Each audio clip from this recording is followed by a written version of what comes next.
नाग पंचमी की हार्दिक शुभकामनाएं। कितना दिव्य भव्य और विशाल हृदय का प्रतीक हमारा सनातन धर्म, जिसमें दीपावली की हार्दिक शुभकामनाएं, होली की हार्दिक शुभकामनाएं, रामनवमी की हार्दिक शुभकामनाएं, श्री कृष्ण जन्माष्टमी की हार्दिक शुभकामनाएं और साथ में नाग पंचमी की भी हार्दिक शुभकामनाएं।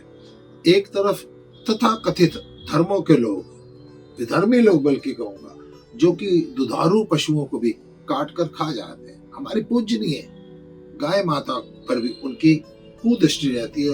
उसके भी सुंदर शरीर को, उसके गौ के पदार्थों को वो उपयोगी ना जानकर वो सिर्फ जीवा के स्वाद के लिए उसको भी मारकर खा जाते हैं। और हमारी सनातन संस्कृति ये नागों को भी प्रणाम करती है। ये किसी में दुष्टता नहीं देखती, ये सब में से कोई ना कोई अच्छे मैसेज प्राप्त करती है।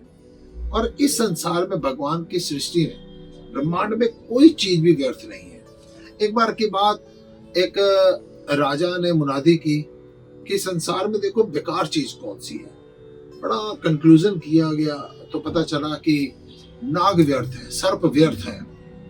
दूसरे मंत्रियों से पूछा, हाँ महाराज जी, नाग की कोई जरूरत नहीं है, सांपों की कोई जरूरत नहीं है। उसने कहा फिर आने वाले 5 दिन बाद मैं अनाउंस करूंगा, पृथ्वी से सारे नाग सर्प खत्म हो जाने चाहिए।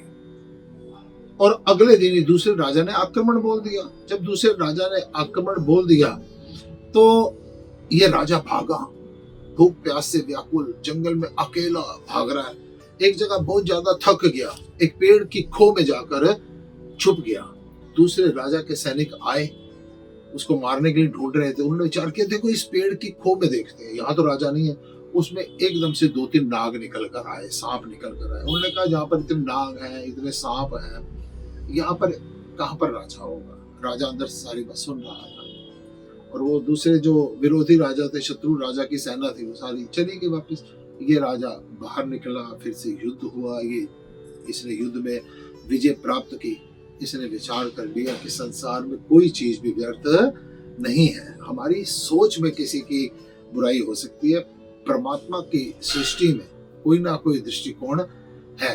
और नागों की हम विशेष पूजा करते हैं। देखो, जिस समय पर राक्षसों का और देवताओं द्वारा समुद्र मंथन किया गया, वासुकी नाग का सहयोग लिया गया। अब दूसरी बात करें, जिसमें राजा परीक्षित को सर्पदंश से भय लगा, उससे पूरी की पूरी श्रीमद् भागवत पुराण सारे संसार के लिए निकल के आई, जो सबको आज अमृत पद प्रदान कर रही है। तीसरी बात करें, भगवान श्री कृष्ण, उन्होंने कालिया देह में कालिया नाग को कैसे नथा, काल के ऊपर भी नृत्य कर रहा है वो भगवान है। यानी जो परमात्मा के रास्ते पर चलेगा वो काल को भी अपना गुलाम बना कर रखेगा।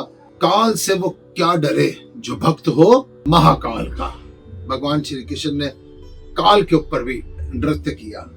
ये सारे के सारे संदेश, और सबसे बड़ा संदेश देखो ना, ये नागों से संदेश मिलता है कि नाग सर्प आपको अकेले मिलेंगे, आप उनको मार देंगे।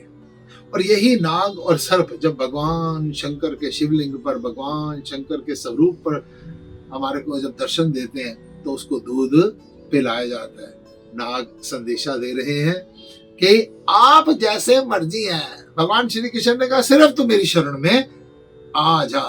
जो नाग भी भगवान की शरण में पहुंच गए, उनको भी लोग मारते नहीं हैं, उनको दूध पिलाया जाता है। फिर नागों के लिए, सांपों के लिए एक विशेष बात है, ये बिना वजह किसी को काटते नहीं है जब तक कोई इनको छेड़ता नहीं है। ज्ञान लो, बिना वजह किसी आदमी को परेशान करने की जरूरत नहीं है। जो बहुत बड़ा एक ज्ञान इनसे मिलता है, जो शिक्षा मिलती है नागों से। जिस समय सर्प नाग अपनी खो में जाते हैं, जहाँ से इनको आश्रय मिलता है, जहाँ पर ये रहते हैं, उसको वैसे नाग ऐसे ऐसे ऐसे ऐसे इसकी चाल टेढ़ी मेढ़ी होती है, लेकिन जब अपनी खो में जाते हैं, आश्रय स्थल में जाते हैं, बिल्कुल सीधा जाते हैं।